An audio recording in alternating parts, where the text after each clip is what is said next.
Tonight on Nation to Nation, the Liberal government is halfway through its mandate. The political panel debates on how well it's met its goals with Indigenous affairs. For talk, I give them a really positive grade. I would probably, the words they say are A+, but the actions might be somewhere around C-. Panelist Don Rusnak stays to talk about the community he represents, Thunder Bay. Is it a community in crisis? Calling that a crisis, I think implies that there's something immediate happening. This has been a long-term problem in Thunder Bay. A BC First Nations leader is dealing with another marine accident, 1 year after a previous one contaminated her community's livelihood.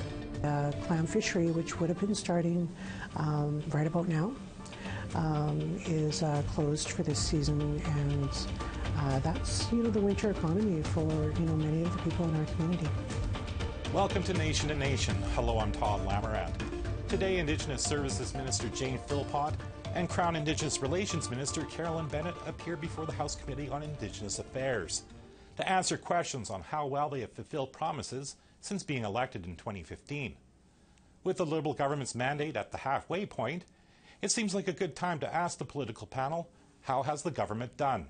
During committee, Ministers Philpott and Bennett admitted more work needs to be done, but said progress is being made, whether on Jordan's Principle or the apology to residential school survivors in Labrador. Charlie, we are going way beyond what the law asks us to do.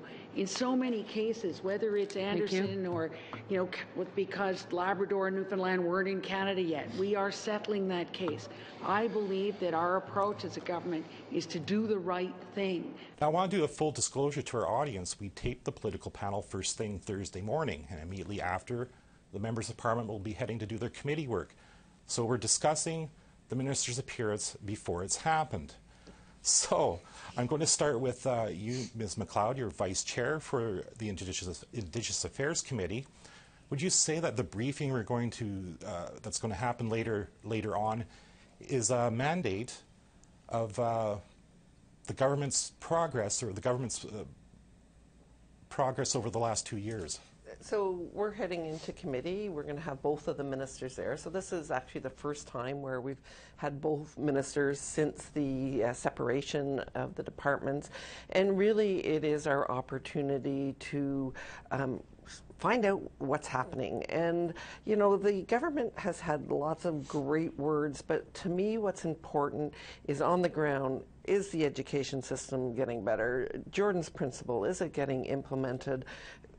Is it making a difference in people's lives? Because it's great to have nice words, and it's great for, conversations to be happening between the ministers and the chiefs.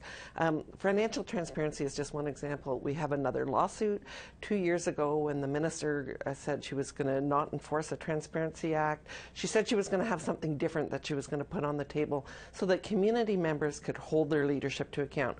We're 2 years in. Have we seen anything? Absolutely nothing. Another lawsuit, and community members increasingly left in the dark in terms of what their leadership is doing. So those are the sorts of things that we're going to be certainly looking at. But most importantly is it making a difference in day-to-day lives? And I'm not seeing any perceptible difference as of yet. I hate to put you on the spot. Would you put a letter grade on what the government has done so far? Well, I'd give them, for talk, I'd give them a really positive grade. I would probably, the words they say are A+, but the actions might be somewhere around C-. Ms. Blaney, I'll give you the same question. First of all, what letter grade would you put on what the government has done over the past 2 years? Well, you know what? I'm going to leave that to Indigenous communities. It's really important that their voices be heard, and that they're telling all Canadians what the issues are and what they're facing. For me and for the party I represent, we're going to be looking as well for action. I think that that's incredibly important. And we know right now that there has been a lot of inaction. I think about right now the Human Rights Tribunal and the fact that Cindy Blackstock has done all of the amazing work that she's done, and this government still has not fulfilled any of that commitment. There was a motion about a year ago, about $155 million, to make sure that children in care were receiving the same same as every other Canadian child in this country, and that still has not been addressed. So I think Indigenous communities have a lot of frustration. They're tired of consulting. There's a lot of ways that action has been very clearly laid out, and a lot of communities want to just see action happening. They want to be a part of that action. They want to have a voice in terms of what happens in that action. But you know what we keep hearing from these ministers is we're going to do another consultation. Well, Indigenous people have been waiting in this country for over 150 years, and quite frankly, it's time for some real action. Mr. Rusnak, I counted 31 bullet points between the two mandate letters. I mean, how realistic is meeting these goals with just 2 years to go in the mandate? There's been a lot of action. 26 long-term drinking water advisories lifted in communities, 8,800 new homes built in First Nation communities, 24,000 plus approvals under Jordan's principle. I think action is absolutely there, but as Ms. Blaney says, that we have to work with the communities, and that takes time. Previous governments have made in Ottawa solutions and forced it down Indigenous communities' throats, and that doesn't work. This stuff takes time. We're working in terms of the Transparency Act. We're working with the First Nation Fiscal Management Board and First Nation communities to get this right. If we make decisions in Ottawa like the previous government did and try to force it down First Nations' throats, that's not going to be accepted. So that's a different tack that we're taking in terms of actually listening to the communities and where they want to go and providing the solutions that are made in the communities. Now, of course, you're Parliamentary Secretary for Indigenous Services. Your minister is, I suppose, responsible for a lot of the bread and butter on-the-ground issues. How long do they still have to wait, though, for clean water or a suicide treatment center in certain communities? Well, we heard yesterday that the minister has approved the treatment facility for the mercury contamination in Northern Ontario. I personally know Chief Fobister. I think there's a lot of action on the ground. We're working, and I know the minister is getting weekly updates from the department on the long-term drinking water advisories. We're working as fast as we can. These are incredibly complex issues. There's no community that's the same, but there are opportunities to fast-track certain aspects of getting this problem solved.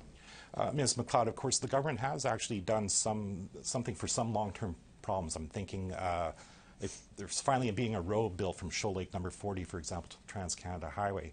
So I guess there has been some things that have been done that perhaps weren't done under the Harper government. You know, I'll take drinking water as an example. They made a very specific commitment. They put in dollars. But what many people probably don't realize is the dollars that they're putting in per year is less than what the Conservative government actually committed in terms of water improvements. We look at the opening of the Inuvik to Tuktoyaktuk Highway. So, you know, I think you know, you can sort of cherry pick specific projects, and there are specific projects, and there always has been.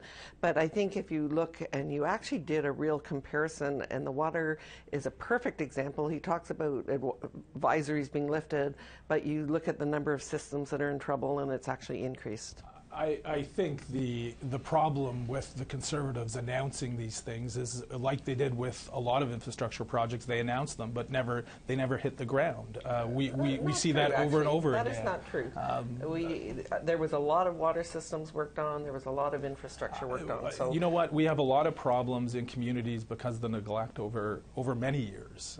We're working very hard to get these communities off the long-term drinking water advisories. The problems in communities, again, are extremely complex. The neglect in the past 150 years has been enormous, and it's neglect, right? Like if you think about the Human Rights Tribunal, and I think it's important we keep bringing it back to children who are not getting the same services as every other Canadian child in Canada. You know, there was a vote. Your government voted in support of this, and nothing has been done. And the argument is, well, we need to consult. We need to know the real number. Well, Cindy Blackstock has done a lot of that work for you, and that you're not taking graciously the amount of dedication and work that she has put in. and how much collaboration she's done with the Indigenous communities across this. The ministers and how have been long working do children with have to work? Wait, how long do Indigenous children have to wait? It's shameful. They should not have to wait. We're working to get out of court. The ministers have been working with Cindy Blackstock. And how many kids are you going to keep taking to court around normal health care issues? You know, we've heard too many stories of a child needing dental care that costs $6,000 and then spending tens of thousands of dollars fighting them in court.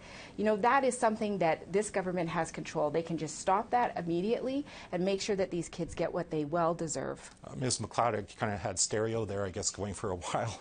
I guess I'm going to have you wrap up our panel today. How satisfied do you think we'll be from what you're going to hear? Will you be? Do you think they're going to give you satisfactory answers to the questions you're going to ask? You know, I can't sort of predict what's ahead. Typically, what we find is we ask very specific questions, and we get very sort of long-winded answers that don't necessarily get into the nuts and bolts of what the question was actually about. It's sort of a poor version of question period. So what I'm really hoping for is I have some really specific questions. I understand you're going to be streaming at Facebook Live, and I guess the people that are watching see if we're actually getting direct answers to specific questions, and I think that will certainly be important to me. And that's it. Again, thanks for doing this, and we'll see you in a couple of weeks. Great, thank you. A short break, but Parliamentary Secretary Don Rusnak is staying put. We'll talk about the community he represents, Thunder Bay.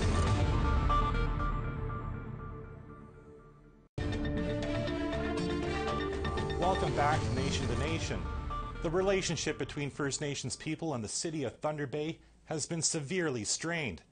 Whether it was the death of Barbara Kantner after having a trailer hitch thrown at her, or the drowning deaths of 7 First Nations youth in the McIntyre River over the past 17 years, some call it a dangerous and racially divided city for Indigenous people.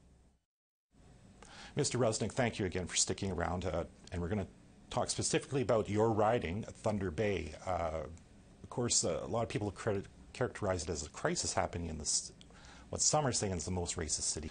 I mean, how would you characterize it now? Well, when I was asked the question if there's a crisis going on in Thunder Bay, I said no, there wasn't a crisis. And if we want to call 150 years of horrible things happening to Indigenous people, calling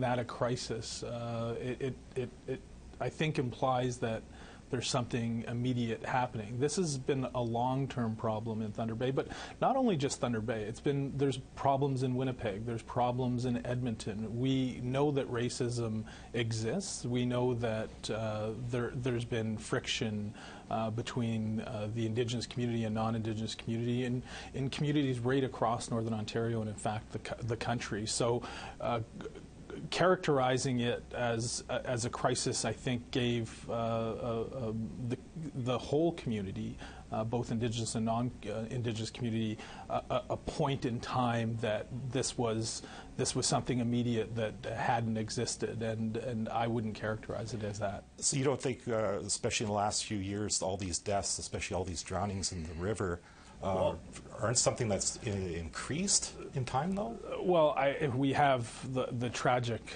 deaths of 7 individuals in the local waterways, and these problems are immensely complex.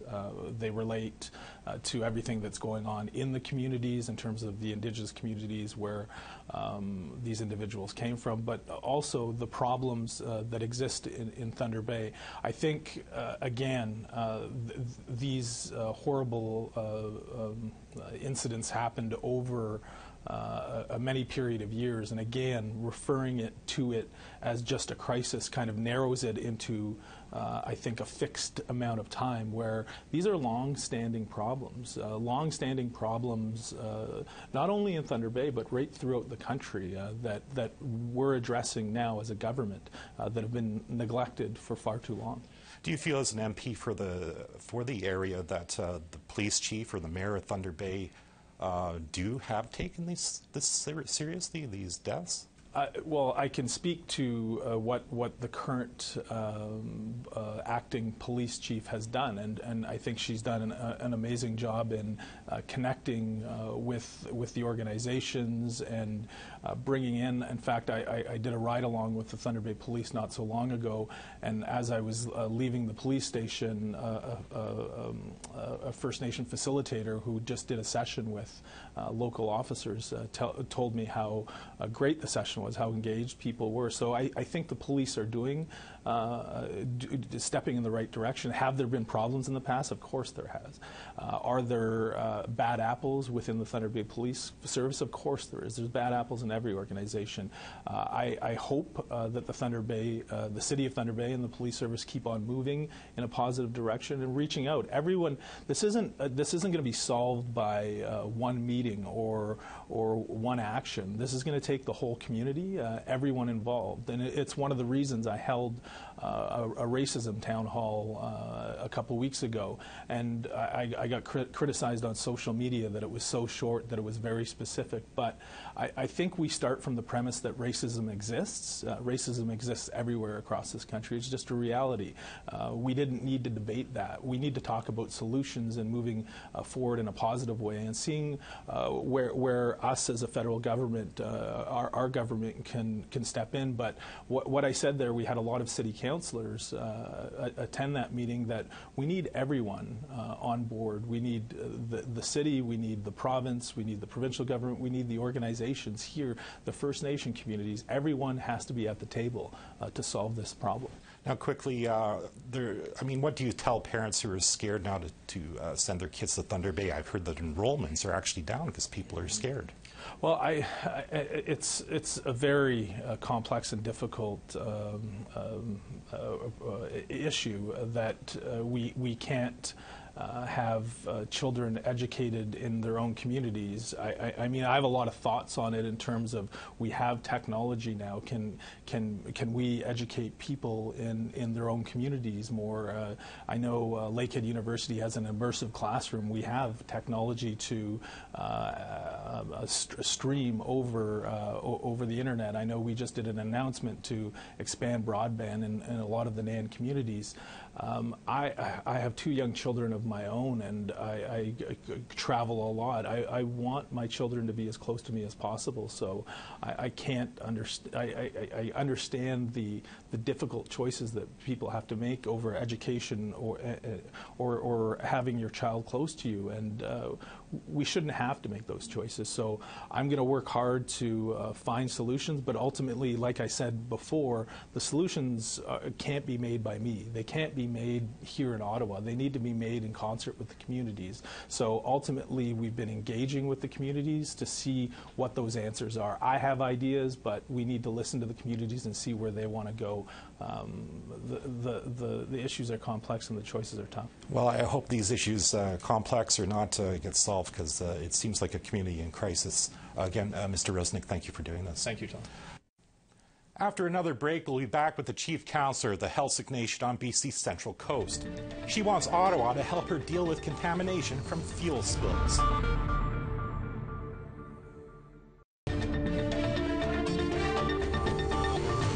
Welcome back to Nation to Nation. Marilyn Sledd is the Chief Counsellor of the Heiltsuk Nation. It's located on British Columbia's Central Coast. A year ago, a barge and tug ran aground in Heiltsuk territory and spilled 110,000 litres of diesel fuel.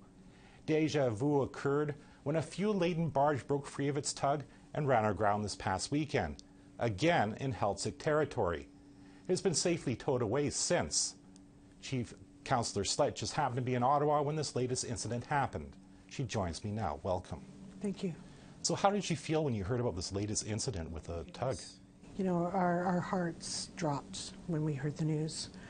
It was very concerning, brought back, you know, everything around the Nathan E. Stewart and the grounding of that barge last October. What's the problem, I guess, if you have a spill, how does it affect your community? Well, we are seafaring people. We rely on the sea for our sustenance, for our economy, for cultural ceremonial practice. We are the stewards, of our traditional territory. So it impacts every aspect of our lives. Especially your economy, I imagine. How would it impact that? Yes, definitely. Well, right now we're still, the beaches that were contaminated last year with the Nathan E. Stewart continue to be closed. So the clam fishery, which would have been starting right about now, is closed for this season, and that's, the winter economy for, many of the people in our community. Now, you're here in Ottawa. You weren't here to talk to politicians, but that's what ended up happening. I believe on Tuesday you met Transport Minister Marc Garneau. How did that meeting go?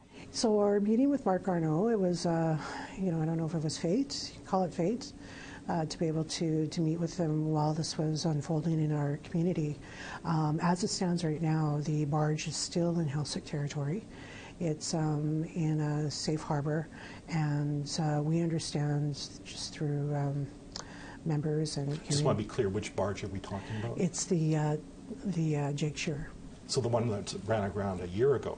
No, the one that lost its. Oh, okay. I thought it had been tugged away safely. No, it's in Helsik territory still today. So it's going to be undergoing some inspections, we understand.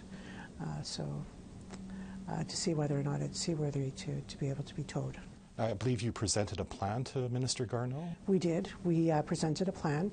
So as we were,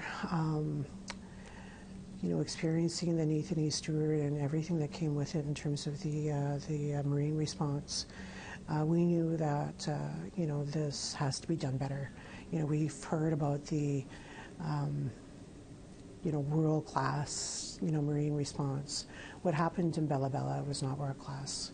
It was a lot of confusion, a lot of equipment that was, not designed for, the coastal waters, equipment that was broken, so just overall confusion. We put our minds to developing a report on what is an Indigenous-led marine response center. And we gave a copy to Minister Garneau on Tuesday.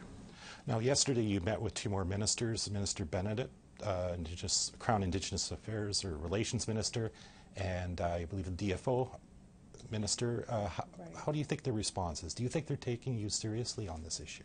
So we were able to meet with Bennett yesterday and some of the representatives from DFO. Unfortunately, LeBlanc didn't make it, but we are pressing forward with the need for adequate marine response on the Central Coast. Our Indigenous people, our people that live on the coast, are the first responders.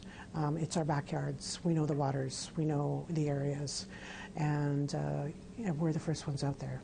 So, the Oceans Protection Plan was announced a year ago, about a year ago now. And we're pressing forward that, some tangible and timely outcomes need to be seen by our communities. Our communities need that infrastructure and support in our communities to be able to respond effectively. Okay. Well, thank you for doing this, for dropping by our studio. Thank you. Thank you.